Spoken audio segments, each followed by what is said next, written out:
All right, so this is the new Legion 5 Pro from Lenovo, and last year's product was very popular. It was like a fan favorite. People on Reddit loved it. Reviewers loved it. My Discord channel loved it. If you were looking for a gaming laptop last year, this product was probably recommended to you at some point or another. And this year, it's even better. But what made it so popular was two things. First, it was reasonably well priced, but secondly, it's got awesome performance for that money. Now this year, my unit's running a 12700H from Intel with a 3070 Ti.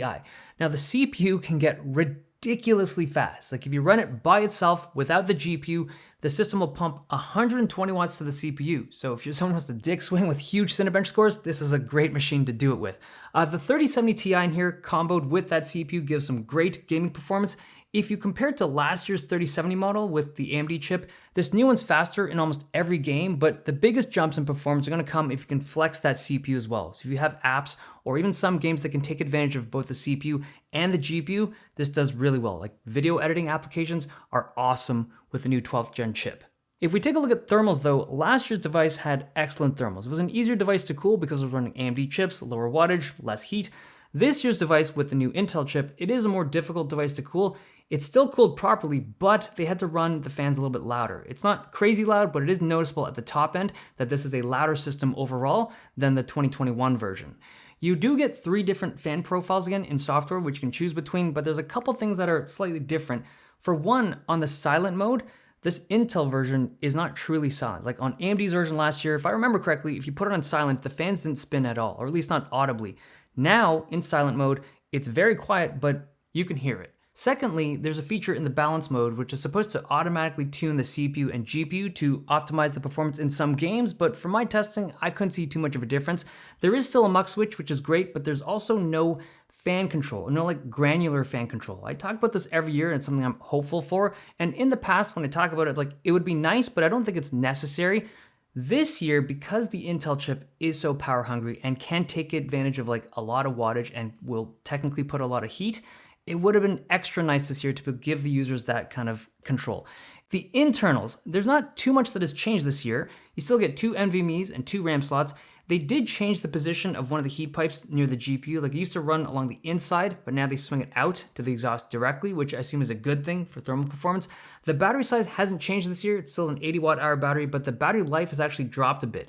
So last year's model wasn't a great contender in the battery life department anyways. It was like a 4-hour battery. This year, it's like 3 hours, 45 minutes. Now, I'm assuming it's mostly because of the Intel chip. It's like a bigger, more powerful chip. Not bigger, but it's like a more energy consumptive chip. And I mean, it just turned off. But with a screen that's like a 16:10 aspect ratio, this type of device is never gonna get amazing battery life anyways. But I mean, that just goes to show you the difference between Intel and AMD in the exact same chassis with the same battery size. So this screen is basically unchanged from last year. It's still a 16:10 aspect ratio. It's great for productivity and photo or video editing with that extra vertical space, and it's a fast screen, it's bright, it's got pretty good color accuracy. I don't love playing shooters at that aspect ratio though. I'll normally run it at 16:9 and just keep the black bars at the top and bottom. Otherwise it just throws off my aim. But for open world games and more casual stuff, if the game can take advantage of that aspect ratio, that bigger screen is always nice. Let's talk about the keyboard. So it's mechanically a great keyboard. Like it types well, it's got a nice kind of feel to the keyboard, and I think I type pretty fast on it. And for a zoned RGB lighting system, these are bright and pretty vibrant. Same with the trackpad. Mechanically, it's great. It's a nice texture, the clicks are nice. There's nothing I dislike about the keyboard or the trackpad in terms of the mechanics of it. However, the palm rejection on the Legion 5 Pro has always been a bit of an issue for me. It's not a huge deal because you can always disable that trackpad, but I've noticed in certain games, especially shooters where you're trying to, strafe frequently, or you're trying to peek corners, or if you're trying to jiggle peek, if you hit at least for me, if I hit like the strafe buttons too quickly, my palm will just graze that touchpad and it'll throw off the aim, and it's super annoying. Again, very easy to fix. You just got to disable the trackpad when you play the game, but I've just never had this with any other device. It's kind of strange that last year and this year, to a certain degree, it persists. The other thing is the weight of the device. So for a 15-inch laptop, it's pretty heavy. It's not super big or thick or anything like that. It's just the weight. And I think most of that weight comes from the thermal system. Like it's not running anything fancy, right? It's no liquid metal. There's no phase change material. There's no vapor chambers. It's just good old heat pipes, heat sinks. And they've put a lot of them in there, and that adds weight to the system. Also, it's built really well. It's like a very tanky, like it's just built really solid. When you pick this thing up and you hold it in your hands, you know that they've done a really good job in terms of the build of it, but it's heavy. And the 300 watt AC adapter is pretty sizable and would add considerable weight to this package if you have to bring it back and forth from work or school every day. Now last year I talked about the weight, especially with the AC adapter, because that system couldn't even pull 200 watts at max draw. This year, with this new Intel chip, and when they're feeding it like crazy wattage, you need that 300 watt adapter. It could be smaller. There's other companies that make more compact, like GaN versions of AC adapters that are smaller, but I respect the fact that they're putting 300 watts in this system because it can use it. The port selection is quite good, and a lot of the ports are located on the back of the device, which keeps your workspace clear on the sides. There's also a kill switch for the webcam.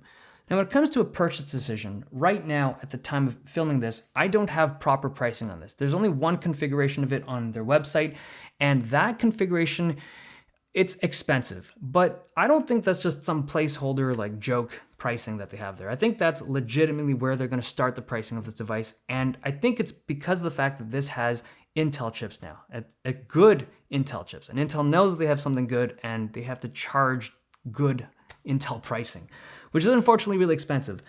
Now, the way that I look at this product is that it's only certain users and certain kind of applications that can really take advantage of this new 12th gen Intel chip. A lot of the games just do not get much faster, but because I don't know the pricing of like the actual configurations, it's kind of hard to gauge whether or not this is a good value. My gut feeling is that these will not be nearly as good of a value as last year's AMD models. And this is just based on that one configuration they have available, but that's just a gut feeling.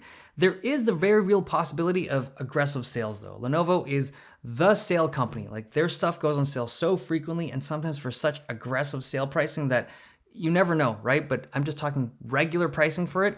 I think that the AMD stuff from last year is just gonna be a better overall value. So if you're looking at this right now, you're like, I want this, but I'm just saying, last year's stuff was awesome. I mean, the only real difference, if I'm being honest, is the presence of like the different logo. I much prefer this look instead of that like gaudy, like the Spartan mask thing that they had going on last year, but it's just aesthetics. Okay, really good device this year, but pricing,